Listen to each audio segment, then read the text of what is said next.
Hello, this is Todd Luck, and this is a review of Dino-Armored Tarzan from Tarzan the Epic Adventures. This was a line of Tarzan and Burroughs toys put out by Trendmasters in the 1990s, and this is a bendable figure of this particular version of Tarzan. As you can see, he is in green packaging, which is unique. Most of the packaging in this line is black, which I quite like, but I like variety, and it's kind of cool to see it own a different color. And so on the back, we have this wonderful cross sale showing you all the different figures in the line, and we have a little bit of story at the top, and we can see that this is worth 1 Tarzan point. They didn't come up with what Tarzan points would be redeemable for back in the day, but which is a shame because I would have loved to send them in for, I don't know, a bendable Jane or something. I don't know. Since we've already opened up a couple different bendable figures, let's just open this up off camera and take a look at it. And so here is Dino-Armored Tarzan outside of the packaging, and here's everything he comes with. He comes with, of course, a Tarzan badge, and these are very, very nice display items, but you will get a ton of these if you collect this line because they come with almost everything.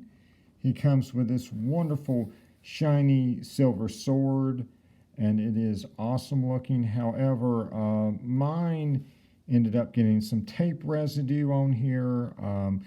The packaging itself was a little bit yellow, the blister bubble was, so it may just be improper storage that made this happen, or maybe it's just a fluke. I've never had tape residue before, but I may try some Gooby Gone to try to get rid of that. Soap and water didn't do the trick.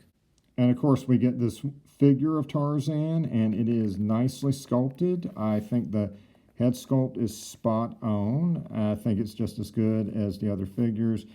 And the hair has a lot of great detail. The back, of course, is a little bare there. And he has this segmented armor made of dinosaur hide on. It's got these spots on it and stuff. It's a little darkly colored for this line. I wish it was a bit brighter. Another odd thing, though, is I think it's showing up on camera. You can see his toes through the boots here, and I'm not sure why you would be able to see his toes through armor made of dinosaur hide.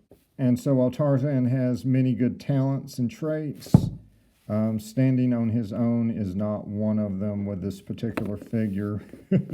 No matter what I do, I can't get this poor guy to stand. I had the exact same problem with the Leopard Man bendable figure, so I assume that's just a trait of the bendable human figures in this line. The sword will fit in his hand rather securely, but it is a little bit long for him. It feels a little bit big for this particular figure. And you may be asking, why was he holding the sword so awkwardly in that previous shot? Well, it's because you can't really do a whole lot posing-wise with a bendable figure. So there's really not much you can do at the shoulder. Where the leg meets his body, you can't really move a whole lot there either. Where you're going to get your posability is solely in the elbow. He can straighten it out, and he can bend it. And that's about it as far as the arms go.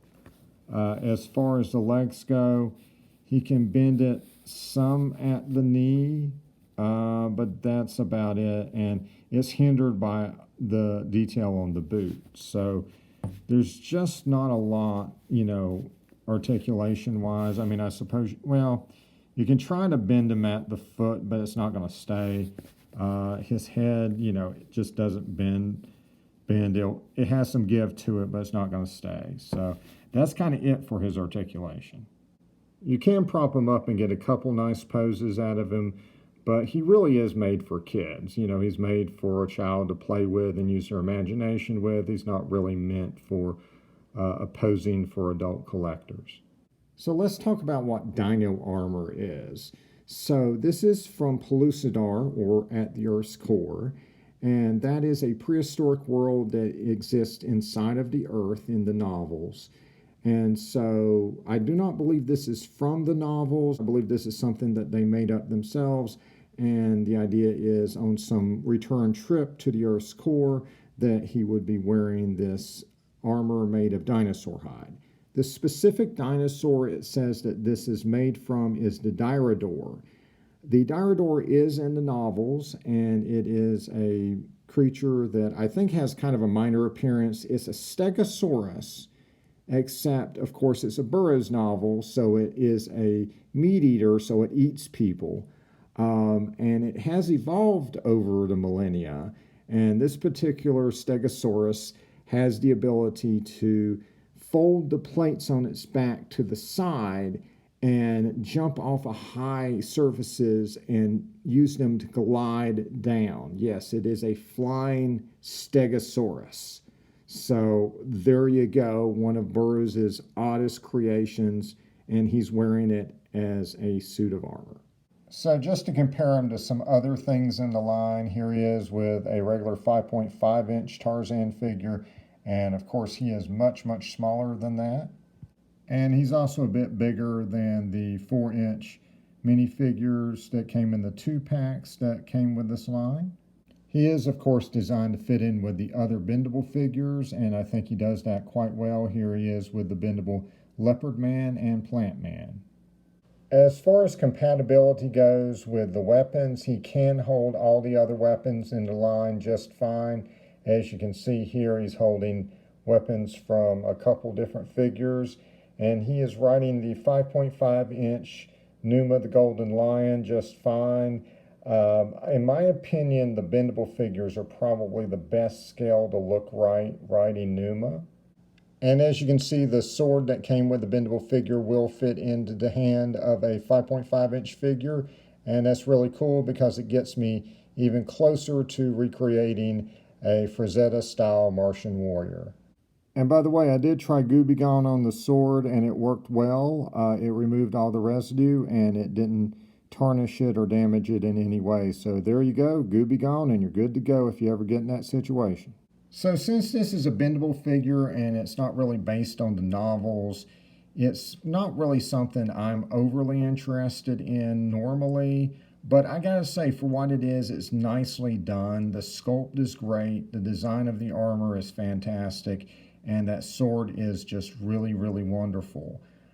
So if you're looking for a Bendable figure of Tarzan in the hide of a flying Stegosaurus, this is your figure.